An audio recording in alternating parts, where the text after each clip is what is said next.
Ustaz, barakallahu fikum. Pertanyaan terakhir kami panggil pada Al-Ukh Dewi, tafadhali. Assalamualaikum warahmatullahi wabarakatuh. Ustadz, izin Waalaikumsalam bertanya. warahmatullahi wabarakatuh. Nah, barakallahu fiik, tafadhali.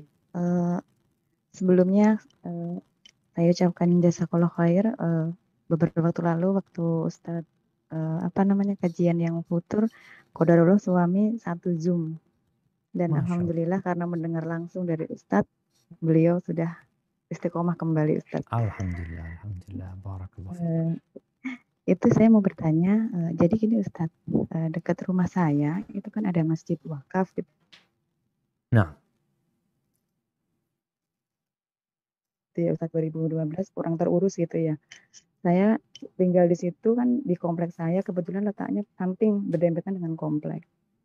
Nah, pas waktu saya tinggal di situ tuh belum ada ustadz yang sekarang ini meramaikan masjid itu ya. Ketika berapa setengah tahun dari ahli waris mendatangkan itu ustadz, lalu kompleks saya juga mulai ramai. Saya dan suami serta beberapa warga mengumpulkan sedikit demi sedikit infak gitu Ustadz untuk perbaikan dan sampai dengan sekarang alhamdulillah masjidnya sudah ya alhamdulillah gitu baik lah nyaman gitu.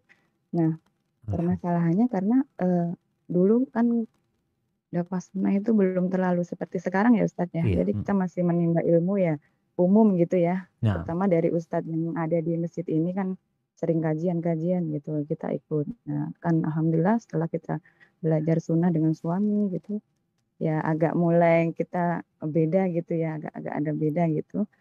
Terus di situ karakter Ustadz yang meramaikan masjid ini seperti maksudnya kayak imam itu nggak mau diganti gitu Ustadz. Jadi dulu ada gonta-ganti, lalu tiba-tiba kurang tahu kenapa beliau jadi 5 waktu bahkan tarawih itu beliau terus gitu. Masya Allah. Nah di situ suami itu agak ada ganjalan di hati gitu kalau mau sholat di situ gitu. Nggak kadang suka kayak nggak ada terganjal gitu Nggak pengen nyaman Ustadznya. kurang nyaman gitu Ustadz. Nah, terus pengen kemarin bilang ke saya pengen ditanyakan ke Ustadz Syafiq kalau lagi Zoom pengen ada pindah ke masjid lain, cuma kalau ke masjid lain kan agak ya rada jauh gitu ya Ustadz ya. Karena kita memang doa dulu tuh pengen rumah tuh deket masjid alhamdulillah diijabah. Nah dan kalau mau pergi itu kita tuh sudah hati kita tuh sudah merasa memiliki gitu kayak kalau mau pindah tuh kayak sedih gitu. Itu kira-kira gimana ya dengan kegalauan suami saya gitu ya Ustadz ya. Mohon pencerahannya. Begitu saja Ustadz. Barakallahu fiik. Barakallahu fiik. Subhanallah jamaah. Semoga Allah menetapkan kita di atas agamanya.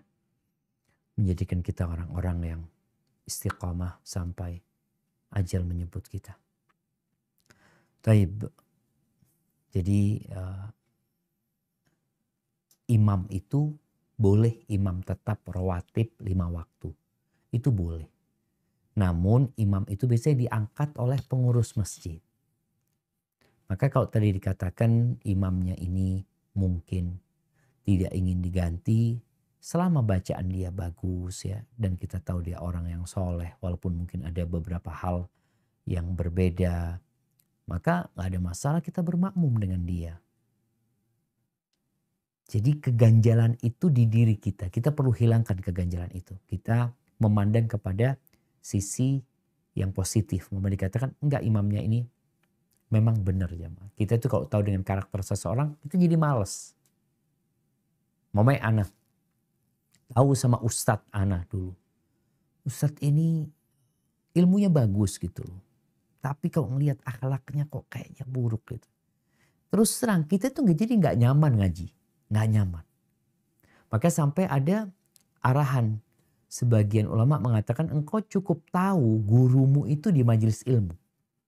Gak perlu engkau tahu dia di rumah gimana, dia sama keluarganya gimana. Karena hal itu akan menjadi penghalang dirimu dari belajar sama tuh guru. Gara-gara itu aduh ini Ustadz ini kok ngomongnya gak enak ya. Jadi kita gak nyaman, jadi terganjal. Maka kalau bicara tadi imam masjid itu selama bacaan dia bagus ya. Kemudian sholat dia juga sah. Maka gak ada masalah buat anti bersama suami itu sholat di masjid sana. Udah urusan imam ini biarkan sama Allah Azza wa Jalla. Tetap ya, kita nggak bisa dipungkirin kadang kala berusaha udah Ustadz ya ini itu, tapi kalau ngelihat Ustadznya jadi males gitu ya mau Ustadz ini gitu. Ya berdoa minta sama Allah Azza wa Jalla agar dibersihkan hati kita. Karena terkadang kita menyalahkan orang. Masalahnya itu kita perlu membersihkan hati kita dari segala dengki, iri, dan semua penyakit hati. Dan kita memandang orang itu dengan pandangan agama. Artinya kacamata agama. Selama yang dilakukan diperbolehkan dalam agama, tidak bertentangan dengan syariat, ya udah biarin. Kalau tadi perasaan dia kayaknya nggak mau diganti, Ustaz, biarlah, hilangkan perasaan itu. Nanti imam ini juga akan dihisap sama Allah Azza wa Jalla, dan anti bersama suami akan dihisap, masing-masing akan dihisap. Maka berusahalah untuk menjaga hati dalam masalah ini. Kalau sesekali mau sholat di masjid lain, silahkan. Tapi kan tadi dikatakan ini masjidnya udah dekat gitu loh. Kenapa kita cari yang lain? Masalahnya kan masalah hati. Kadang kalau nanti kita akan berusaha bagaimana mengganti imam ini, nggak perlu lah. Selama imamnya itu tadi bacaannya baik dan dia orang yang juga berilmu umpamanya, walaupun ada beberapa yang kurang pas, sholatlah di masjid ini dan berdoa minta sama Allah semoga imamnya itu dikasih hidayah oleh Allah SWT. Sehingga dia semakin baik ya, karakter-karakter buruk itu hilang dari dirinya. Nah, itu mungkin yang dapat Anda sampaikan pada kesempatan kali ini. Kita masuk ke sesi kuis, mungkin ada beberapa pertanyaan. Nah, Anda kembalikan ke moderator dulu. Ustaz Ogi, tafadhol.